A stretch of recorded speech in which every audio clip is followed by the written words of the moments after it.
로마 대화재와 히브리서.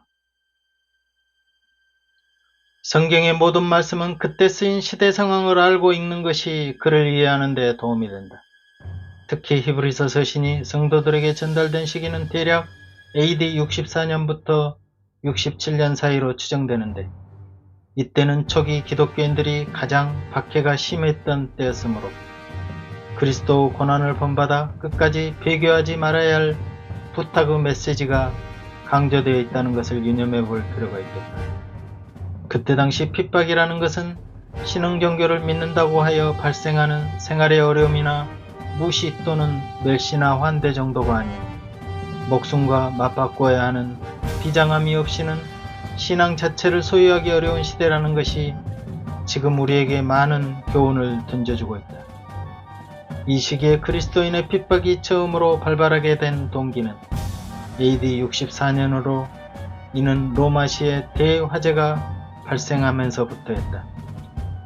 이때는 예루살렘에서 시작된 복음 전파가 로마를 통해 전 세계로 뻗어나갈 여건을 갖추고 있었던 때였고, 아직 기독교로 개종하지 않는 유대인들도 많이 있어 이 둘 간의 갈등도 역시 심화되었던 때라고 추론해 볼 수 있다. 그러니까 로마시 화재 발생은 64년 7월 19일 여름의 기름창고에서 시작되었다. 이 작은 화재는 마침 강한 바람을 타고 주변을 불태우며 시내로 번지면서 도시 전체가 화염에 휩싸이고 말았다. 당시 로마 황제였던 네로는 이 소식을 듣고 휴가를 중단하고 로마에 와서 이재민에게 식량을 공급하고 참사 수습과 복구를 위해 자기 재산을 털어놓았으며 궁전을 시민들의 피난처로 제공하기도 했다.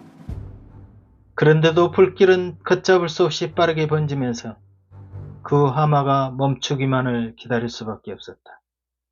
이 불길은 하루 이틀도 아닌 6일 내내 왕궁 일부와 저택, 시민들의 집들을 마치 불쏘시개처럼 태우면서 차츰 잿더미로 만들어 나가는 끔찍한 재앙이었다.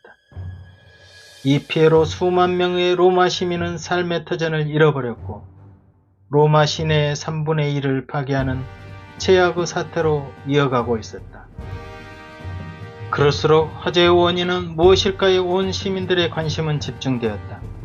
그런데 사람들 입에 가장 많이 오르내렸던 얘기 중 하나는 네로 황제가 자기 이름을 영원히 떨칠 기념비로 훌륭한 새 도시 건설을 하고 싶어 했는데 도로를 가로막는 사유신전들 때문에 자기 뜻을 이루지 못하자 폭군으로 변한 네로는 마침내 불을 질렀다는 이야기가 파다하게 번져나갔다.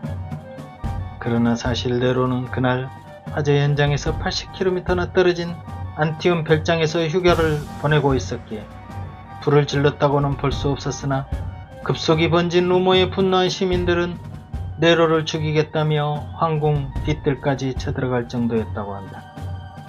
사실 폭군 네로는 16세의 어린 나이로 어머니 아그리피나의 조력으로 로마 5대 황제에 올랐지만 어머니가 사사건건 정사에 개입한다고 하여 살해해버렸고 친구 아내와 결혼하기 위해 원래 부인까지 간통죄로 몰아 살해하였으며 그 죽인 아내의 머리를 새 아내에게 선물로 줄 정도였다. 그런데 그 새 아내가 둘째 아이를 베고 있었을 때 간섭이 심하다며 팔로 차 죽여버린 그야말로 사이코패스적 인물이었다고 한다. 이런 폭군 네로는 자기를 오해하여 혐오하는 그 분노를 다급히 잠재우기 위해서 그리스도인에게 그 책임을 떠넘겨버렸다. 그 당시에 로마에서 기독교가 일반인들에게는 부정적 인식이 강했기에 자연스럽게 화재의 원인을 그들에게 뒤집어 씌울 수 있게 된 것이었다. 특히 유대인들과 기독교인들이 사는 두 지역만 불에 타지 않았기에 그 타당성이 공교롭게도 맞아떨어진 것이었다. 네로는 자신의 오해를 불식시키기 위해 공격의 화살을 더 심하게 기독교인들에게 돌리기 시작했는데, 그렇지 않아도 기독교인들은 피를 마시고 인욕을 먹는다는 야만인으로 오해하였고 형제 자매라고 서로 부르면서 나중에 근친 결혼까지 하는 배타적 종교로 자기네들과 전혀 섞이지 않는 천박한 미신쟁이들이며 로마 신들을 경멸하고 세계 정복을 꿈꾸는 별정이라고 생각하여 그 불만은 결국 그쪽으로 더욱 치닫게 되고 말았다. 그러자 네로는 이 분위기를 기회로 그리스도인을 잡아 죽이는 것은 합법이라고 선포하자 그리스도인들의 박해는 공공연한 살인적 만행으로 번져버렸다. 이 네로 박해는 로마 시민들의 극에 달하는 처참한 상실감과 분노의 불을 끄는 수단으로 전락하면서 그리스도인들은 살육의 희생양으로 이어지고 말았다. 집을 불태운 원수들을 그냥 죽일 수 없다 하여 몸에 초를 발라 종일 성박 떼약볕에 말린 뒤 저녁 낮에는 네로 정원에 불을 밝히는 대용으로 불태워 죽였다.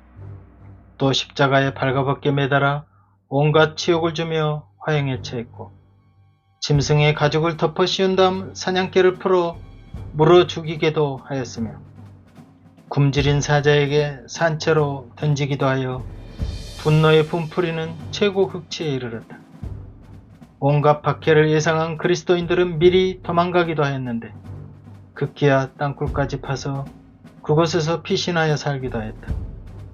이것이 지금도 여러 지역에 남아있는 카타콤이라고 하는데 지하 수십 미터까지였다고 하니 로마 군인들에게 잡히면 죽는다는 공포가 얼마나 크게 작용했는지 짐작해 볼 수 있다.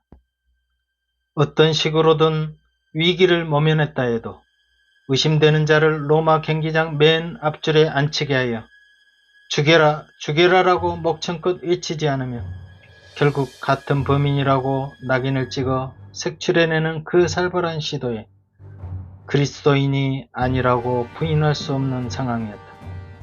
그러니까 어떤 방식으로든 예수를 배척하느냐 믿음을 가지고 목숨을 내놓느냐는 자이든 타이든 결정되고 말 처지에 놓여 있었다. 그런데 이런 환난과 핍박 속에서도 견뎌낼 수 있었던 힘은 무엇이었을까? 그때 당시는 예수가 부활한 후였고 성경책도 없었지만 사도의 가르침과 성도들의 교통만으로 죽음과 맞바꾸었던 마음은 도대체 어디에서 생겨난 것일까? 그들의 저항이 그만큼 크고 강했던 이유는 무엇이었을까? 화재를 저지른 죄과로 형벌을 받는 것도 아니고 아무런 죄도 없이 처참히 죽어야 하는 억울함을 하나님마저 침묵하신다는 사실이 그들을 더 괴롭혔을 것이다. 상식적으로 유대인이라고 변명만 해도 예수를 저주하고 욕하기만 해도 죽음을 면할 수 있었을 텐데 말이다. 단순히 그리스도인이라는 제목으로 피할 길조차 없는 막다른 골목에 몰려 처참히 죽어야 했던 그들에게 예수를 부인하고 살든지 아니면 예수를 인정하고 죽든지의 차이를 드러내는 것은 죽음 넘어 소망을 바라보았기 때문일 것이다. 지금 신앙을 부인하여 목숨을 구할 것인가? 차라리 육체를 버리고라도 이 생보다 더 길고 긴 축복을 택할 것인가? 이런 상황에 부딪힐 때 어떤 결정을 내릴 것인가는 분명한 믿음의 확신이 있고 없고 차이일 것이다. 그렇다고 보면 믿음이란 선악의 구별로 정치와 맞서 싸우는 그런 정의로운 투쟁과는 의도가 다르다. 그들은 무기라도 만들어 전투를 하였던 것도 아니었고 모든 핍박을 감수하며 죄 없이 죽어가면서도 하늘 소망을 더 사모하여 자신을 내어준 것이었다. 사실 믿음이란 추상적인 것이 아닌 실제였음을 성경 곳곳에서 발견할 수 있다. 모세는 믿음으로 바다를 치자 바람이 밀려와 육지처럼 만들어 이스라엘 백성들을 구출할 수 있었고 또한 광야 40년이 지날 때쯤 가나안을 주시겠다는 하나님 말씀을 믿었기에 이스라엘 백성 2세들은 끝까지 나아갔으며 여호수아가 여리고성을 7바퀴 돌면 무너질 거라는 믿음 없이 어떻게 승리할 수 있었겠는가? 믿음은 예수의 부활 자체가 능력이듯이 상식이나 철학적으로 이해되는 것이 아니다. 아브라함은 100세에도 아들이 있을 것이란 사실을 믿고 나아갔고 그 주신 아들을 바쳐도 하나님은 또 대를 잇는 아들을 주실 것이란 믿음으로 순응해 나아갔다. 그 그 외에도 에녹, 노아, 라합, 기드온, 바락, 삼손, 사무엘 등 수없이 많은 선진들이 믿음에 따르는 온갖 고통을 끝까지 견뎌냈던 모범을 보여주었다.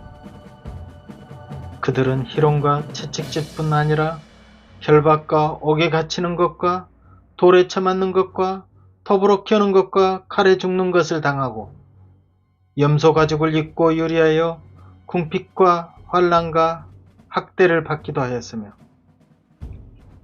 광야와 산중과 토굴에서 유리하며 죽을 처지에 있으면서도 훗날 얻을 긴 영광을 바라보고 목숨을 구걸하지 않았다. 그렇다고 보면 믿음이란 단순한 알미 아니고 하나님 말씀을 확신하며 소망을 바라보고 지켜나가는 것이지 않을까. 로마 대화재 후에도 그리스도인들의 핍박은 계속 이어졌지만 바울과 베드로는 67년 봄 고린도에서 만나 박해당하는 신자들을 격리하기 위해 순교를 각오하고 로마로 갔다고 한다.